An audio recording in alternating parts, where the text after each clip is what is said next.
ഒരു ചേഞ്ച്, ഒരൊറ്റ ചേഞ്ച്.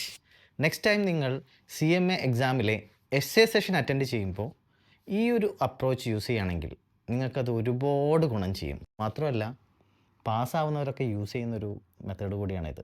നമുക്ക് ഈ അപ്രോച്ച് ഉപയോഗിക്കുകയാണെങ്കിൽ വളരെ ഓർഗനൈസറായിട്ടും വളരെ ക്ലാരിറ്റിയോട് കൂടിയിട്ടും CMA എസ്സേ ആൻസേഴ്സ് കൊടുക്കാൻ പറ്റും ക്വസ്റ്റ്യൻസിൻ്റെ. ഓക്കെ, ഗ്രേഡേഴ്സ് എപ്പോഴും നല്ല ഓർഗനൈസ്ഡ് ആയിട്ടുള്ള നല്ല ക്ലാരിറ്റിയോട് കൂടിയുള്ള എസ്സേ ആൻസേഴ്സിനാണ് കൂടുതൽ ഗ്രേഡ്സ് കൊടുക്കാറുള്ളത്. അപ്പോൾ അത് നിങ്ങളെ വളരെ നന്നായി ഹെൽപ്പ് ചെയ്യും. പിന്നെ ഏറ്റവും വലിയ പ്രശ്നം, പലരും ഫേസ് ചെയ്യുന്നൊരു പ്രശ്നമാണ് എസ്സേക്ക് ഇനഫ് ടൈം ഇല്ല എന്നുള്ളത്. അപ്പോൾ നമുക്ക് ഈ ഒരു അപ്രോച്ച് യൂസ് ചെയ്യുകയാണെങ്കിൽ കൃത്യമായി ഓരോ ക്വസ്റ്റിനും പ്ലാൻ ചെയ്ത് ചെയ്യാനും സാധിക്കും. അപ്രോച്ച് എന്താണെന്ന് പറഞ്ഞുതരാം. മറ്റൊന്നുമല്ല, റിവേഴ്സ് ഓർഡറിൽ അപ്രോച്ച് ചെയ്യുക. റിവേഴ്സ് ഓർഡർ എന്ന് പറയുമ്പോൾ നമ്മൾ സാധാരണ എല്ലാവരും സിനാരിയോ വായിച്ച ശേഷമാണ് ക്വസ്റ്റ്യൻസ് വായിക്കാറുള്ളത്.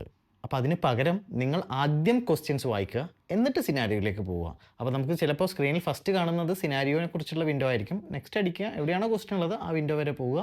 എത്ര ക്വസ്റ്റ്യൻ ആണോ ഉള്ളത്, ചിലപ്പോൾ 3 ക്വസ്റ്റ്യൻസ് ആവും, മാക്സിമം 6 ആവും, അതിനുള്ളിൽ ഉള്ള ക്വസ്റ്റ്യൻ ആയിരിക്കും ഉണ്ടാവുക. ആ ക്വസ്റ്റ്യൻ നിങ്ങൾ വായിച്ചിട്ട് സിനാരിയോ വായിക്കുക. അങ്ങനെ ചെയ്യുമ്പോൾ ഒരു ഗുണം എന്താണെന്നറിയോ, നമുക്ക് ഈ ക്വസ്റ്റ്യൻ ഓൾറെഡി അറിയാം. അപ്പോൾ നമ്മളെ ഫസ്റ്റ് റീഡിങ്ങിൽ തന്നെ നമുക്ക് ആവശ്യമുള്ള കാര്യങ്ങൾ പിക്ക് ചെയ്യാനും ആൻസർ ചെയ്യാനും സാധിക്കും. പലരും വായിച്ച് കഴിഞ്ഞ് ക്വസ്റ്റ്യൻ വായിച്ച് വീണ്ടും പോയി വായിക്കും. അപ്പോൾ ടൈമിൻ്റെ പ്രശ്നമുണ്ട്. ടൈം കുറയുമ്പോൾ ക്ലാരിറ്റിയോട് കൂടിയിട്ടും ഓർഗനൈസ്ഡ് ആയിട്ട് നമുക്ക് എഴുതാൻ സാധിക്കില്ല. ഇതൊക്കെ വളരെ നെഗറ്റീവായിട്ട് എല്ലാവരും ബാധിക്കും. അതുകൊണ്ട് നെക്സ്റ്റ് ടൈം നിങ്ങൾ എക്സാം എഴുതുമ്പോൾ ഇങ്ങനെ ഒന്ന് അപ്രോച്ച് ചെയ്ത് നോക്കൂ.